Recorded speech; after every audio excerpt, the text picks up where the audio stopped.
He called her simple while pouring vintage wine for his boss. He laughed when she fumbled with the silverware, apologizing to his guests for his wife's lack of breeding. Richard Sterling truly believed he was the prize in their marriage. He thought Isabella was just a nobody, a quiet girl from the countryside he had rescued from obscurity. He loved the way she made him feel powerful. But Richard made a fatal miscalculation. He didn't know that the woman quietly enduring his insults wasn't a nobody.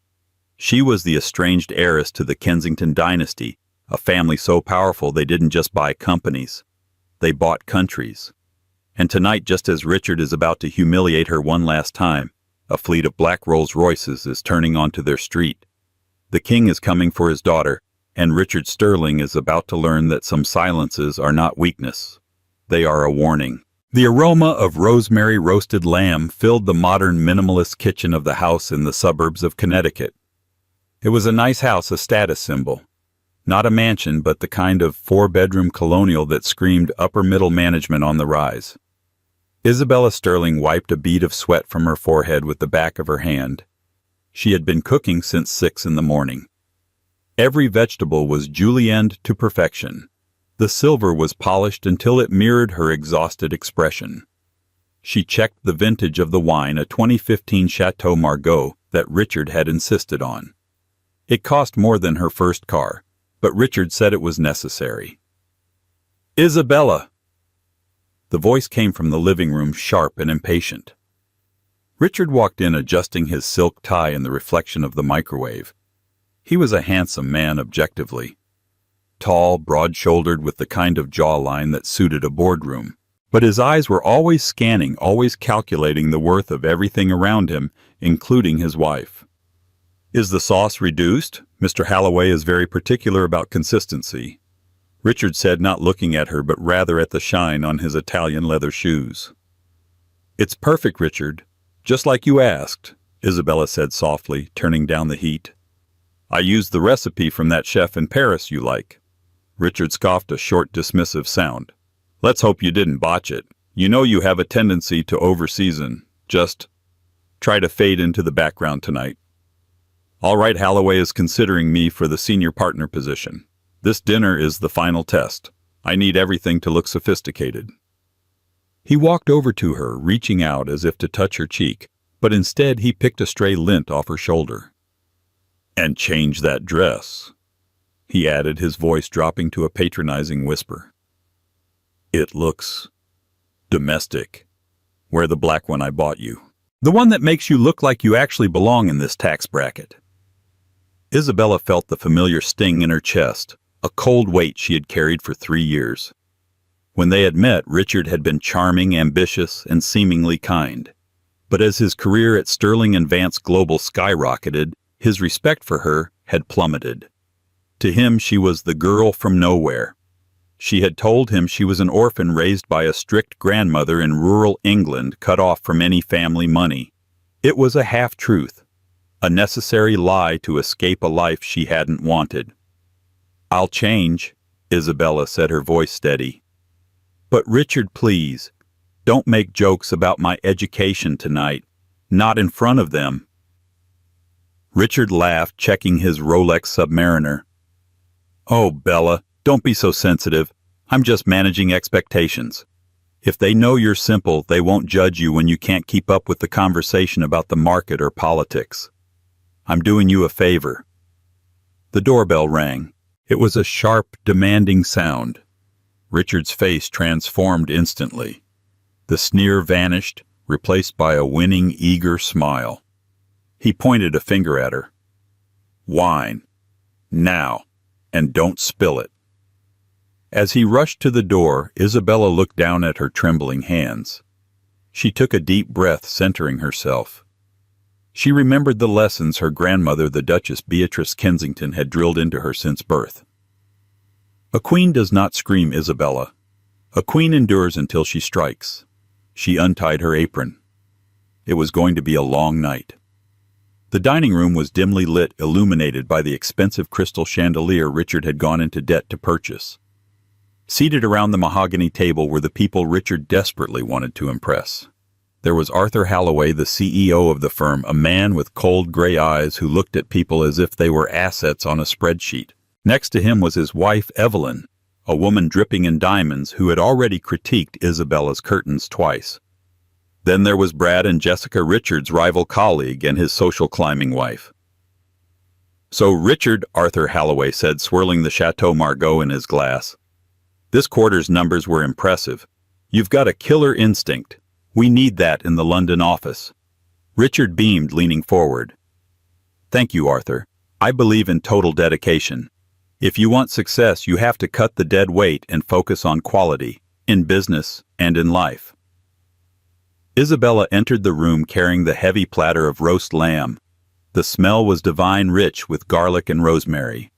She moved with a natural grace, a silent elegance that went unnoticed by the table, except perhaps by Arthur Halloway, who watched her with a curious frown. "Here we are," Isabella said softly, placing the platter down. "Finally." Richard sighed, rolling his eyes theatrically for his guests. "I thought you'd gotten lost in the pantry, Bella. Though to be fair, the map to the kitchen is the only one she can read." Brad and Jessica chuckled. Evelyn Halloway offered a pitying smile. "Now, Richard," Evelyn said, her voice dripping with faux sweetness, "don't be mean. The lamb looks delicious. Did you make this yourself, dear?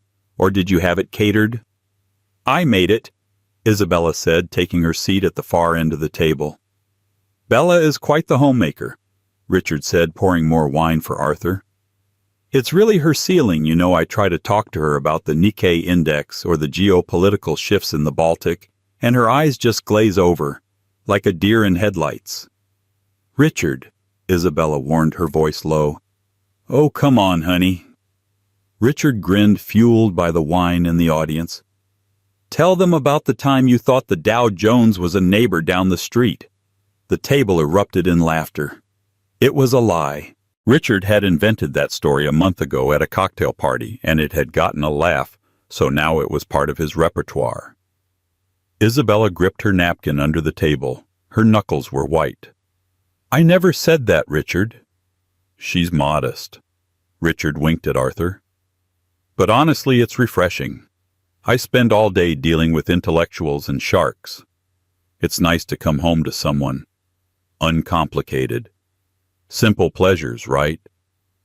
"There is a dignity in simplicity," Arthur Halloway said slowly, his eyes fixed on Isabella. "Though I must say this sauce is a beurre rouge with a hint of truffle oil, isn't it?" Isabella looked up surprised. "Yes. I used a reduction of shallots and port, finishing it with white truffle." "Sophisticated for a simple girl," Arthur noted. Richard quickly interjected, sensing he was losing control of the narrative. "She watches a lot of cooking shows. Monkey see, monkey do. Anyway, Arthur, about the expansion into the European market." As Richard launched into his rehearsed pitch, Jessica leaned over to Isabella, lowering her voice. "It's so sweet that he takes care of you. I mean, without him, where would you be? Probably waiting tables in some diner, right?" Isabella looked at Jessica. In her mind, she saw the great hall of Kensington Manor, where she had learned to debate philosophy with prime ministers and play chess with grandmasters. She saw the stables where she rode thoroughbreds worth more than this entire subdivision. "I imagine I would survive," Isabella said coolly. "Survive." Richard overheard the word and laughed again. "Bella, you can't even handle a credit card bill without panicking. Let's be real. I'm the anchor here." The dinner progressed, and with every course Richard's confidence swelled and his cruelty sharpened. He felt the promotion was in the bag. He felt invincible. To him, putting Isabella down was a way of elevating himself, showing that he was the alpha, the provider, the benevolent king tolerating a lesser subject. By the time dessert was served, a delicate crème brûlée, the atmosphere was thick with tension. Even the guests were starting to shift uncomfortably. Richard's insults had moved from playful to straight malice. "You know," Richard said, leaning back and unbuttoning his suit jacket, "we were thinking of vacationing in Italy this summer." But I'm worried Bella here will get lost in the airport. Maybe we should just stick to a road trip, something manageable for her. I speak Italian, Richard, Isabella said. She hadn't meant to say it. It just slipped out. The room went silent. Richard stared at her, blinking. Then he burst out laughing, a loud barking sound that grated on the ears. You speak Italian, Bella. Ordering a pizza doesn't count. Ciao, Bella doesn't mean you're fluent. I am fluent, she said, her voice gaining a hard edge. Ho imparato quando ero bambina. La lingua è la chiave della cultura. I learned when I was a child. Language is the key to culture. Richard's face turned red. He felt undermined. He slammed his wine glass down, splashing red liquid onto the pristine white tablecloth. Stop it, he snapped. Stop trying to sound smart. You memorized a phrase from a book. It's pathetic. You're embarrassing yourself. You're embarrassing me. He turned to his guest, spreading his hands. I apologize. She gets these delusions of grandeur sometimes. It's the insecurity. She knows she married up and she tries too hard to compensate. Married up? Isabella stood up slowly. The chair scraped against the floor, a harsh sound that cut through the room. Sit down, Isabella, Richard hissed. I have cooked for you. Isabella said, her voice trembling, not with fear but with a rage she had suppressed for 3 years. I have cleaned your home. I have supported your career. I have listened to your rehearsals for these meetings until 200 a.m., and you sit there and tell these strangers that I am nothing. You are nothing without me, Richard shouted, losing his composure. The veneer of the sophisticated executive cracked. Look at you, you have no family, you have no money, you have no name. You are Isabella Sterling because I gave you that name. Before me you were a ghost. Isabella said, her eyes flashing with a cold, terrifying fire, was never a ghost. I was in hiding. And you, Richard, you have just made a mistake you cannot afford. Oh, sit down and shut up. Richard waved a hand dismissively. Go to the kitchen and make coffee. Let the adults talk. Isabella didn't move toward the kitchen. She looked at the grandfather clock in the corner. It was 8:00 p.m. exactly. I think, Isabella said calmly, that coffee will not be necessary. Why? Richard sneered. Did you forget to buy beans? No, she replied, looking toward the front window where headlights were sweeping across the darkened lawn. Because my ride is here. Ride? You don't have a car. You don't have friends. Richard laughed, turning to Arthur. She's hysterical. I'm so sorry. But Arthur Halloway wasn't looking at Richard. He was looking out the window, his face pale. Richard, Arthur said, his voice dropping to a whisper. Look outside. Richard turned. The street, usually quiet and empty, was filled with light. Not just one car. A convoy. 3 massive black SUVs with tinted windows were blocking the driveway. Behind them sat a sleek vintage Rolls-Royce Phantom 6, the kind of car reserved for royalty and heads of state. The flags on the hood fluttered in the night wind.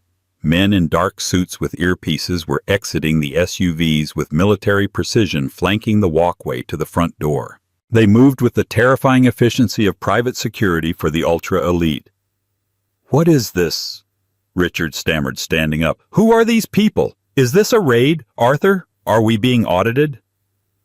That's not the FBI, Arthur whispered, recognizing the crest on the flag of the Rolls-Royce. It was a golden lion holding a rose. That's the Kensington crest. Richard looked at Isabella. She hadn't moved. She stood at the head of the table, her posture shifting. The slumped shoulders of the housewife were gone. Her chin was raised, her back straight as a steel rod. You said I had no name, Richard, she said softly. The front door didn't ring this time. It didn't need to. The heavy oak door was pushed open by a large man in a suit who stepped aside. Into the hallway walked a young man in a bespoke Savile Row suit, looking like a younger, sharper version of Isabella. Behind him walked an older woman with silver hair leaning on a cane topped with a diamond the size of a walnut. She wore a coat that cost more than Richard's entire house. The young man looked around the room, his lip curling in disgust at the decor. His eyes landed on Isabella. "It took us 3 years to find you, Bella," the man said, his British accent clipped and posh.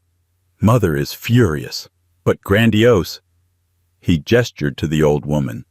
"Grandiose just wants to know why you're living in this shoebox." Richard was frozen. He looked from the strangers to his wife. "Bella," Richard squeaked, "who are these people?"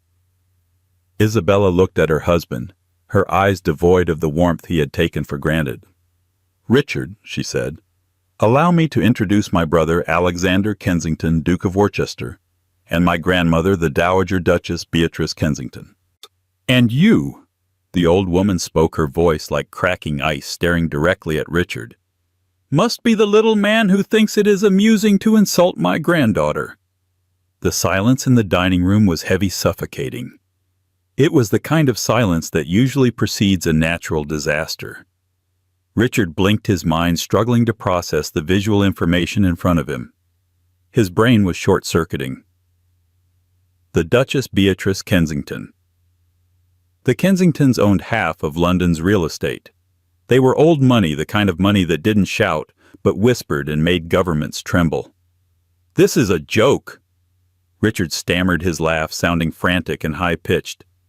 "Bella, did you hire actors? Is this some sort of revenge for the Italian comment? Because it's not funny. It's expensive and it's not funny." Alexander, the Duke of Worcester, stepped fully into the room. He was taller than Richard, leaner, but he moved with the predatory grace of a panther. He didn't look at Richard. He looked at the half-eaten roast lamb on the table. "Is this what you feed her?" Alexander asked, picking up a fork and inspecting the meat with disdain. "We have hounds at the estate that eat better cuts." "Now see here." Richard puffed up his chest, trying to reclaim his territory. "This is my house. You can't just barge in here." "Your house?" The Duchess. Beatrice interrupted, tapping her cane on the floor. The sound cracked like a whip. "This mortgage is held by Sentinel Trust, is it not?" Richard faltered. "Yes, but—" "Sentinel Trust is a subsidiary of Kensington Holdings," Beatrice said, her eyes bored into him. "Technically, Mr. Sterling, you are living in my guest house, and you are behind on your payments." The blood drained from Richard's face. Arthur Halloway, the CEO, who had been terrified moments ago, suddenly stood up. He looked at the Duchess and bowed, actually bowed. "Your Grace," Arthur said, his voice trembling. "I had no idea. If I had known Mrs. Sterling was of your blood, I would have never—" "You would have never what, Mr. Halloway?" Isabella spoke up. She walked around the table, moving toward her grandmother. Her posture had completely changed. The submissive slouch was gone, replaced by a regal, terrifying calm. "You would have never laughed when my husband called me stupid.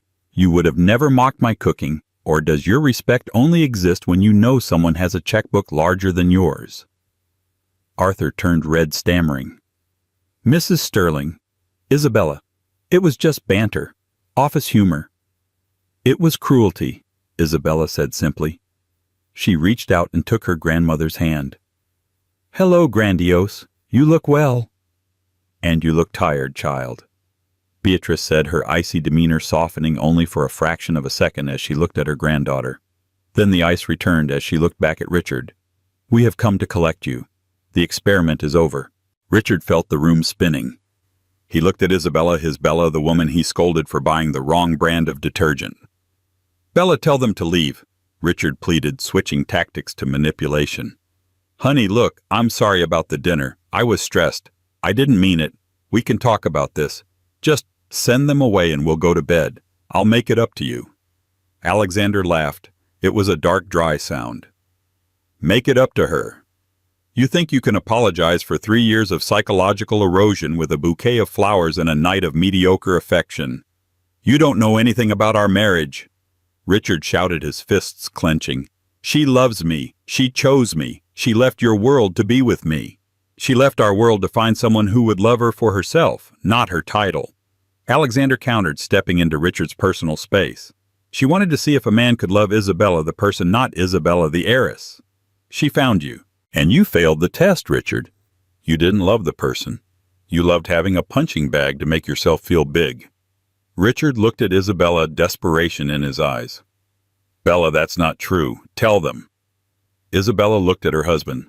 For the first time in 3 years, she looked at him and saw him clearly. He wasn't a powerful executive. He was a small, insecure boy in a suit, terrified of being ordinary. They are right, Richard, she said softly. I waited. Every day I waited for you to be kind. I waited for you to ask me about my day instead of telling me what I did wrong. I waited for you to look at me with love, not criticism. But tonight, when you laughed at me in front of strangers, I realized something. What? Richard whispered. That I am not the one who is lucky to be here, Isabella said. You were the lucky one. And you just ran out of luck. Enough of this soap opera, the Duchess stated firmly. Alexander, get her bags. We are leaving. Now. Wait! Richard lunged forward to grab Isabella's arm. You can't just walk out. You're my wife. Before his fingers could graze her sleeve, 2 of the security guards moved with blurring speed. One blocked Richard's path while the other twisted his arm behind his back, pinning him against the wall. Hey, let go of me! This is assault! Richard screamed, kicking out. Let him go, Isabella commanded. The guards hesitated, looking to the Duchess.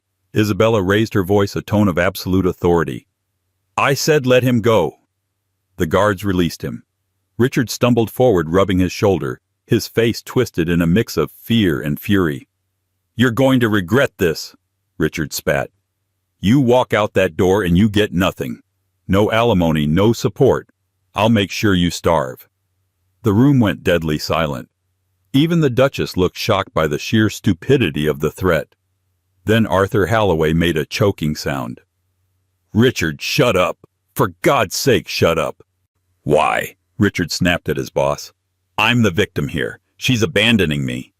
Arthur looked at the Duchess, sweat pouring down his face. Your Grace, please understand, Richard's views do not reflect the values of Sterling and Vance Global. Is that so? The Duchess walked over to the table and picked up the bottle of Chateau Margaux. She examined the label. Mr. Halloway, do you know who sits on the board of the conglomerate that just acquired Sterling and Vance last week? Arthur's eyes went wide. The acquisition. It was an anonymous holding company. Blue Lion Capital. The Blue Lion, Beatrice said calmly, is the Kensington family seal. Richard froze. He looked from the Duchess to Arthur. We bought your company on Tuesday, Beatrice continued, looking bored. We were doing due diligence on the assets, and it seems we have found a redundant asset that needs to be liquidated. She looked at Richard. Richard Sterling. Beatrice announced, her voice ringing like a gavel in a courtroom. As the majority shareholder of your parent company, I am terminating your employment, effective immediately, for cause. For cause, Richard shrieked. What cause? Gross incompetence. Beatrice smiled thinly. And creating a hostile work environment. I don't like how you treat your peers, and I certainly don't like how you treat your wife. And since your wife is technically a shareholder, you have insulted ownership. You can't do that, Richard yelled, turning to Arthur. Arthur, tell her I'm the best earner you have. Arthur couldn't even look Richard in the eye. Richard, pack your desk. I can't protect you from this. You just insulted the owner. Richard collapsed into a chair. The promotion, the senior partner position, the bonus. It was all gone in seconds. And regarding the house, Alexander added, checking his phone, I just spoke to the bank. Since you are now unemployed, you are a high-risk borrower. Sentinel Trust is calling in the loan. You have 30 days to vacate the premises before foreclosure proceedings begin. Richard stared at the floor. His entire life, his career, his home, his status had been dismantled in under 10 minutes. Why? Richard whispered, tears of rage and self-pity welling in his eyes. Why didn't you tell me, Bella? If I had known who you were. If you had known, Isabella said, standing over him. "You would have pretended to be a good man, and I would have never known the truth about your heart." The silence that followed the Duchess's pronouncement was not merely the absence of noise, it was a physical weight. It pressed down on the dining room, suffocating the air out of the space. The crystal chandelier, which Richard had always claimed was the centerpiece of his success, now seemed to cast a harsh, interrogating light on the ruin of his life. Richard sat slumped in his chair, his mouth opening and closing like a fish pulled from water. The firing, the foreclosure, the public humiliation. It was too much to process. His brain was frantically trying to find a loophole, a joke, a just kidding, that would reset the world to 5 minutes ago. "I believe," Alexander said, checking his vintage Patek Philippe watch, "that we have wasted enough time in this establishment. Isabella." Isabella looked at her brother, then at her grandmother. For the first time in 3 years, her shoulders didn't feel heavy. The constant low-level hum of anxiety, the fear of burning the roast, of saying the wrong word, of embarrassing Richard, had vanished. In its place was a cold, clear resolve. "I need to pack," Isabella said quietly. "I'll send the staff," Beatrice offered, gesturing to the security team. "We can have this place cleared out in an hour." "No," Isabella shook her head. "I need to do it. There isn't much I want to take." She turned and walked out of the dining room. Alexander followed her, his footsteps heavy on the hardwood stairs. The master bedroom was exactly as Richard liked it, beige, minimalist, and devoid of personality. He called it sleek. Isabella had always found it sterile. She walked to the closet, a space dominated by Richard's suits. Her clothes were pushed to a small section on the far left. She ran her hand over the dresses Richard had insisted she wear. The black cocktail dress that was too tight. The stiff blazers that made her look, in his words, less like a farm girl. "Burn them," Alexander said from the doorway, leaning against the frame with his arms crossed. "All of them. They look cheap. They smell like desperation." Isabella allowed herself a small, sad smile. "He picked them out. He said I didn't have the taste to dress myself." "He wouldn't know taste if it bit him," Alexander scoffed. "Do you remember the gown you wore to the Royal Ascot the year you turned 18, the one grandiose commissioned from Versace?" "I remember," Isabella whispered. She reached to the back of the closet behind the rows of approved beige and gray. She pulled out a small battered cardboard box. Inside wasn't clothing. It was a photo frame face down. She turned it over. It was a picture of her parents laughing on a sailboat in the Mediterranean years before the accident that had taken them. Beside it was a hand-knitted scarf, imperfect and slightly raveled, the first thing she had ever made with her own hands, long before she knew she was an heiress. "Is that it?" Alexander asked gently. 3 years of marriage, Bella. Is that all you have to show for it?" Isabella looked around the room. She looked at the jewelry box on the dresser. It was filled with apology gifts. The diamond earrings Richard bought her after he forgot her birthday. The tennis bracelet he gave her after he was caught texting his secretary. They glittered under the lights, promising value. "Leave the jewelry," Isabella said, her voice hardening. "It belongs to Mrs. Sterling, and she doesn't exist anymore." She placed the photo and the scarf into her tote bag. She walked into the bathroom and grabbed her toothbrush and a bottle of face cream. That was it. "I'm ready," she said. They walked back downstairs. The scene in the dining room had not changed, except the tension had curdled into pure fear. The guests, Brad, Jessica, Evelyn, and Arthur, had not moved. They looked like statues in a museum of discomfort. They were terrified to leave and terrified to stay. They knew that witnessing Richard's destruction was dangerous. They didn't want to be caught in the blast radius. As Isabella reached the bottom of the stairs, Jessica, Richard's social climbing friend, suddenly stood up. Her face was a mask of frantic, desperate friendliness. "Isabella?" Jessica chirped, her voice cracking slightly. She took a step forward, ignoring the glare of the security guard. "Oh my God, I am so shocked. I had no idea about your family. You know, I was just saying to Brad last week that you had such a regal bearing. Didn't I, Brad?" Brad nodded vigorously, looking like a bobblehead doll. Absolutely. Always said it. Class act, Isabella. Total class act. Jessica tried to reach out and touch Isabella's arm. We simply must do lunch. There's this new French bistro downtown, very exclusive. I'd love to hear all about your family. We girls have to stick together, right? Isabella stopped. She looked at Jessica's hand hovering near her sleeve, then looked up at Jessica's eyes. Stick together. Isabella repeated, her tone mild but dangerous. Jessica, 20 minutes ago you asked me if I would be waiting tables at a diner without Richard. You laughed when he said I couldn't read a map. Jessica paled, her hand dropping. Oh, Bella, that was just... You know how Richard gets. We were just playing along to keep the peace. You know I adore you. No, Isabella said, her voice cutting through the room like a blade. You don't adore me. You adore status, and you enjoyed watching me be humiliated because it made you feel superior. Do not contact me. Do not speak to me. If I see you on the street, you will look the other way. Jessica shrank back, her mouth trembling. She collapsed back into her chair, effectively silenced. Isabella turned her attention to the head of the table. Richard was finally stirring. The shock was wearing off, replaced by the ugly realization of his new reality. He saw Isabella wearing her trench coat, holding a single bag. The finality of the image triggered a panic response. He scrambled out of his chair, knocking it over. No, wait, Bella, stop! Richard lunged toward her. 2 security guards stepped in instantly, forming a human wall. Richard bounced off the chest of the larger man, stumbling back. Don't you touch her, Alexander warned, his voice low and menacing. You've lost that privilege. She's my wife! Richard screamed, his face blotchy and red. You can't just kidnap her. Bella, listen to me. I'm sorry, okay? I'm sorry about the job. I'm sorry about the dinner. I'm sorry about everything. I was stressed.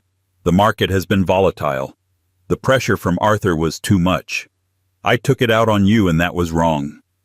He fell to his knees, grasping at the air toward her. It was a pathetic display. The arrogant executive reduced to a begging child. Please, baby, Richard sobbed. Don't leave me like this. You heard them. They fired me. They're taking the house. I have nothing. If you leave now, I'm dead. You're the only good thing I have. I love you. Isabella looked down at him. She didn't feel the urge to cry. She didn't feel the urge to comfort him. She felt light. She realized that the man groveling on the floor wasn't a partner. He was a parasite who had attached himself to her kindness and drained it until she was nearly empty. She stepped past the security guard, stopping just out of his reach. You don't love me, Richard, she said softly. You love having someone to blame. You love having a mirror that makes you look big because it makes me look small. You never wanted a wife. You wanted an audience. That's not true. Richard wept. I made you who you are. Isabella reached into her pocket. She pulled out the wedding band. It was a modest ring one he had bought at a discount pawn shop, claiming it was vintage. She had worn it proudly, thinking it symbolized a fresh start away from her family's overwhelming legacy. Now she saw it for what it was, a cheap band of metal that had chained her to a man who despised her. She placed the ring on the dining table right next to the stain of the Chateau Margaux he had spilled. You didn't make me, Richard, she said. You almost broke me. There is a difference. She turned to leave, but stopped. A thought occurred to her, a final loose thread that needed to be cut. She remembered the insults about the dinner, the way he had mocked her sauce, the way he had claimed she was lucky to get the recipe right. She turned back to him one last time. And Richard? She asked. He looked up, hope flickering in his wet eyes. Yes, Bella. That sauce. She gestured to the cold remnants of the lamb dinner on the table. The beurre rouge with white truffle oil. You told your guests I found the recipe from a famous chef in Paris. Richard wiped his nose, confused. What? Who cares about the sauce, Bella, please? I didn't find the recipe. Isabella interrupted, her voice gaining a steely resonance that filled the room. I wrote it. The restaurant in Paris you're referring to is L'Étoile d'Or. Arthur Halloway gasped. L'Étoile d'Or. That's a 3-Michelin star establishment. It's legendary. Isabella locked eyes with Richard. I bought L'Étoile d'Or 5 years ago. I designed the menu. I trained the head chef. When you told me I was lucky to get the consistency right, you were critiquing the woman who owns the very establishment you dream of dining at. Richard stared at her, his jaw slack. The magnitude of his ignorance was crushing him. He had spent 3 years calling a Michelin star owner incompetent in the kitchen. You, Richard whispered, you own. I own a lot of things, Richard, she said, buttoning her coat. But I no longer own your problems. She turned to the Duchess. I'm ready to go home, grandmother.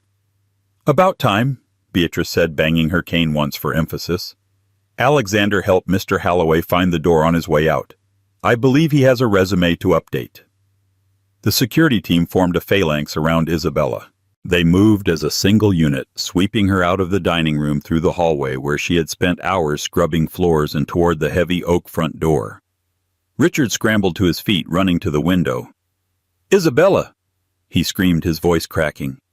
Isabella, come back! You can't do this to me! He watched through the glass as the chauffeurs opened the door of the Rolls-Royce Phantom. He watched his wife, the woman he had belittled, the woman he had tried to erase, step into the vehicle with the grace of a queen ascending her throne. Alexander stopped before getting into the car. He looked back at the house, at Richard's desperate face pressed against the window pane. He didn't wave. He simply adjusted his cufflinks, got in and closed the door. The convoy of black SUVs and the Rolls-Royce roared to life. Their headlights cut through the darkness of the suburban street, blinding in their intensity. Richard watched them pull away, red taillights fading into the distance. He turned back to the room. The guests were hurriedly gathering their coats, desperate to escape the stench of failure that now permeated the house. Arthur Halloway wouldn't look at him. Jessica was practically running to the door. Richard Sterling stood alone in the center of his status symbol home, surrounded by half-eaten food and the echoes of a woman who was worth more than he could have ever imagined.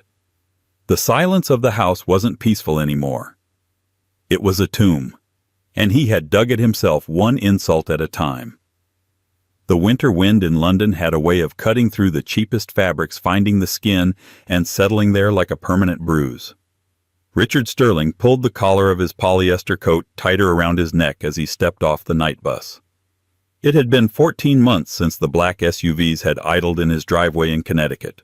14 months since the door of his own home had slammed shut, locking him out of the life he had thought he was entitled to.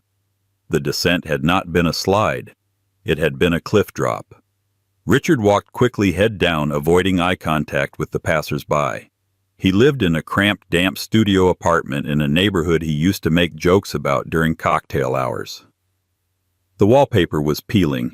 The radiator hissed, but produced no heat, and the mailbox was full of final notices from creditors he could no longer afford to pay.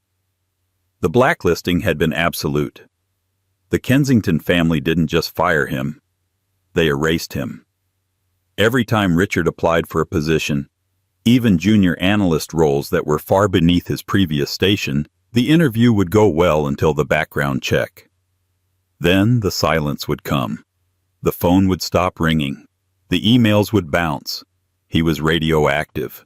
The financial world was small, and no one wanted to offend the blue lion of the Kensington Empire by hiring the man who had abused its heiress. He had sold everything. The Rolex Submariner went first, paying for the divorce lawyer who eventually quit because Richard couldn't pay the retainer. The Italian suits were sold to consignment shops. The car was repossessed. Now Richard Sterling, the man who once critiqued the vintage of a Chateau Margaux, was walking toward the service entrance of the Royal Lancaster Hotel. He wasn't a guest. He was agency staff, a glorified temp waiter hired for the night because they were short-handed for the Global Philanthropy Gala. He pushed through the heavy metal doors of the kitchen, the smell of industrial dish soap and searing meat hitting him instantly. "Sterling, you're late," The shift manager, a red-faced man named O'Malley, barked. "Get your vest on. You're on table 4 through 8. And fix your hair. You look like you slept on a park bench." Richard gritted his teeth, the humiliation burning in his stomach like acid. "Yes, Mr. O'Malley. Sorry." He changed into the stiff, ill-fitting white jacket and black trousers provided by the agency. He looked in the cracked mirror of the locker room. The face staring back was gaunt. The arrogance was gone, replaced by a hollow, haunted look. He looked 10 years older.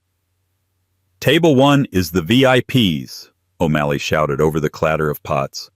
"Do not, I repeat, do not mess up table 1. Stay away from it unless you're clearing. I've put Davis on wine service there. Sterling, you stick to the back tables. Keep your head down." Richard nodded, grabbing a tray of water glasses. He walked out into the ballroom. It was magnificent. Crystal chandeliers the size of small cars hung from the ceiling. The tables were draped in silk that shimmered under the golden light. The centerpieces were orchids and white roses costing more than Richard's rent for the year. The guests began to filter in. Men in tuxedos, women in couture gowns. Richard moved like a ghost, filling water glasses, offering bread rolls, trying to make himself invisible. He knew this world. He used to be this world. He saw men wearing the same cufflinks he used to own. He heard snippets of conversation about mergers, acquisitions, and summer homes in the Hamptons. It was physical torture to be so close to it, yet so far away. As the appetizers were served, Richard retreated to the shadows near the service station. He scanned the room, a habit he couldn't break. He saw faces he recognized. There was the CEO of Barclays. There was a tech mogul from Silicon Valley. And then he saw him. Sitting at table 3 was Arthur Halloway, his old boss. Richard froze. He ducked behind a pillar, his heart hammering against his ribs. Arthur looked older, more tired, but he was still there, still part of the club. Beside him was Evelyn wearing a new diamond necklace. "Sterling water on table 5. O'Malley hissed into his earpiece. Richard had to move. He took a pitcher of ice water and stepped out. He kept his head bowed, focusing entirely on the tablecloths. He moved efficiently, desperate to finish the round and get back to the kitchen. He was pouring water at table 5 when a voice carried over the din of the room, a voice that stopped his blood cold. "It really comes down to resilience, doesn't it?" Richard's hand trembled. A splash of water hit the tablecloth. "Watch it!" the guest at table 5 snapped. "Apologies, sir," Richard whispered, terrified. He slowly turned his head toward table 1, the VIP table at the center of the room, raised slightly on a platform. She was there, Isabella. But it wasn't the Isabella he knew. The woman sitting at the head of the table was unrecognizable. The Isabella he remembered wore simple cotton dresses and apologized for taking up space. This woman was clad in a structured gown of deep midnight blue velvet that hugged her form and trailed elegantly onto the floor. Her hair, once kept in a messy bun to do housework, was cascading in polished waves over one shoulder. She wasn't just attending the gala. She was presiding over it. Around her neck sat the Kensington sapphires, a necklace Richard had only seen in history books. She was laughing softly at something the man next to her said. The man. Richard narrowed his eyes. He was striking dark hair, impeccable posture, wearing a sash that denoted some form of knighthood or royal order. He looked at Isabella not with possession, but with adoration. He listened to her as if her words were the only things that mattered in the room. Richard felt a wave of nausea. This was the woman he had called simple.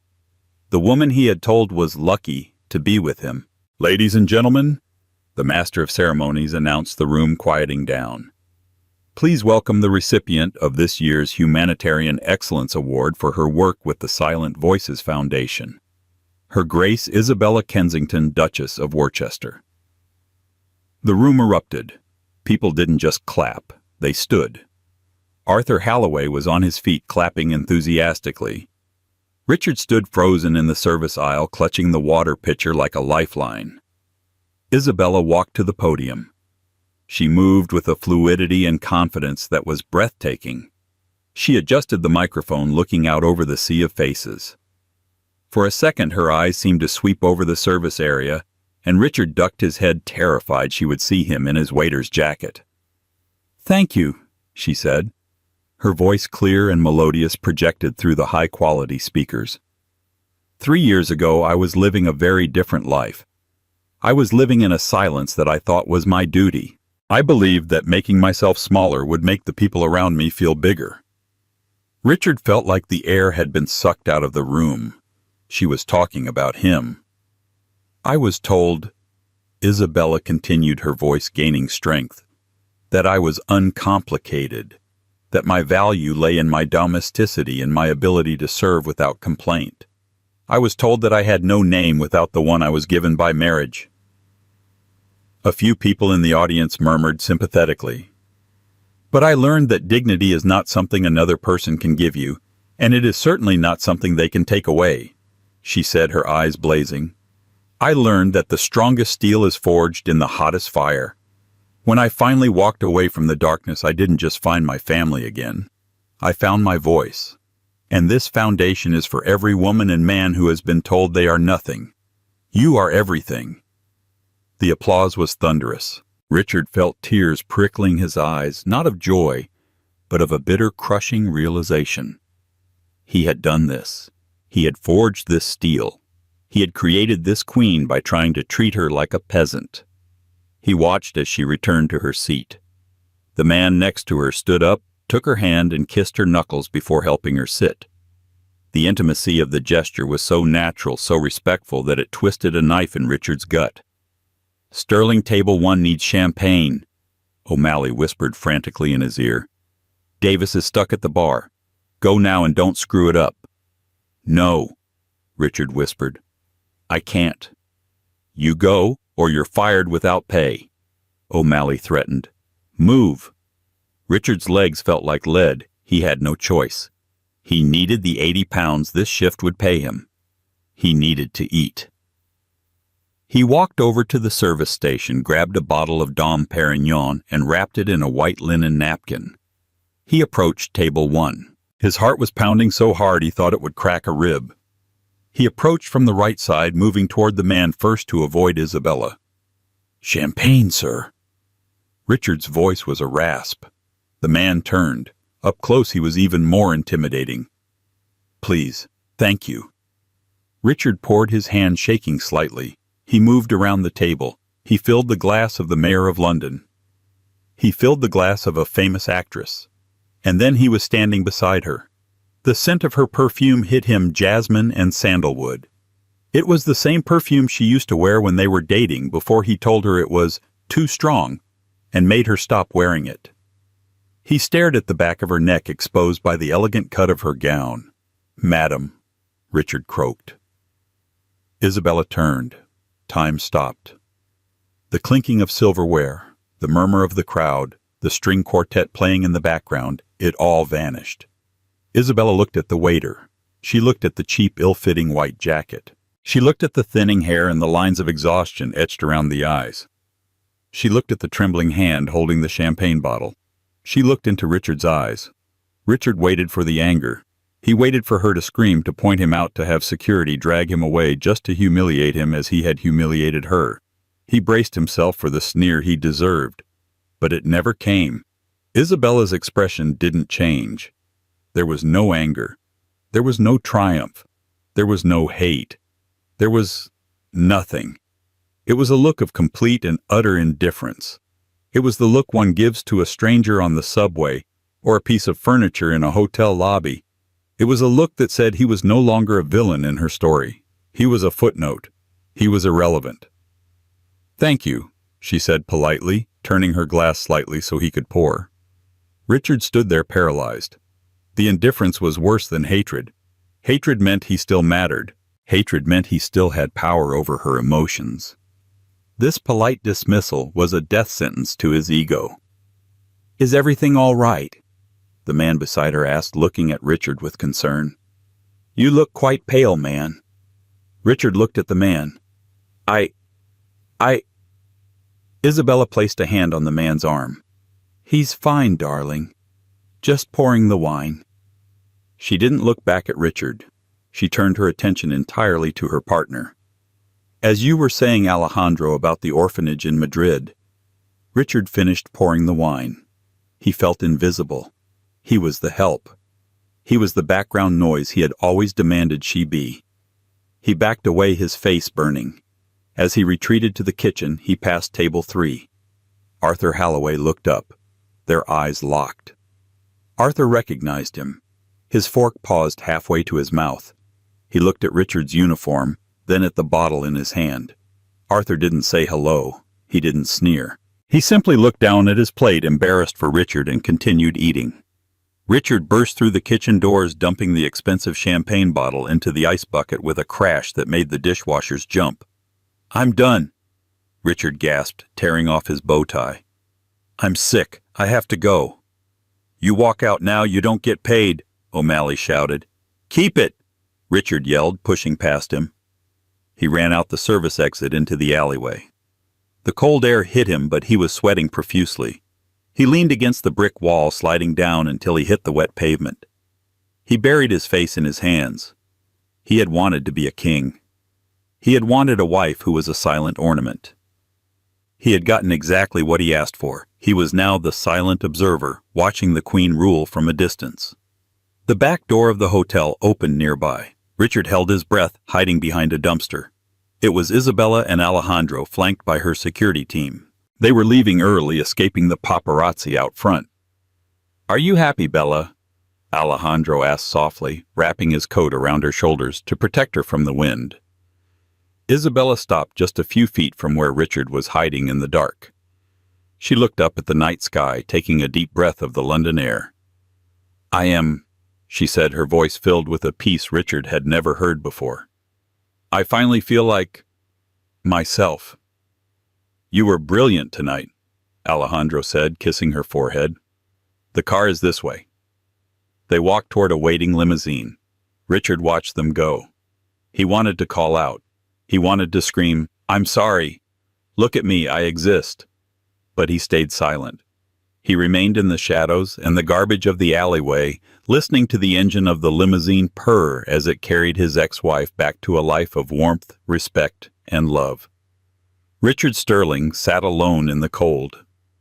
He realized then that the tragedy wasn't that he had lost her money. The tragedy was that he had held a woman capable of that much grace and strength in his arms every night for 3 years, and he had been too small, too petty, and too blind to see her. He pulled his thin coat tight, stood up on shaky legs, and began the long walk back to his empty apartment. The rain began to fall, washing away the traces of his tears, leaving him with nothing but the silence he had once forced upon her. Isabella's story is a powerful reminder that silence is not weakness, and humility is not stupidity. Richard made the fatal mistake of valuing his wife based on her utility to him rather than her inherent worth. He thought he was the main character of their life, failing to realize that by dimming her light, he was only ensuring he would eventually be left in the dark. In the end, karma didn't need to be aggressive. It simply removed the privilege of her presence from his life. Isabella didn't need to destroy him. She just needed to be herself. The moment she stopped hiding her power, his false reality crumbled. If you enjoyed this story of justice and hidden identity, please hit that like button. It really helps the channel grow. Don't forget to share this video with a friend who needs a reminder of their own worth. And subscribe for more dramatic stories about karma, romance, and sweet revenge. See you in the next video.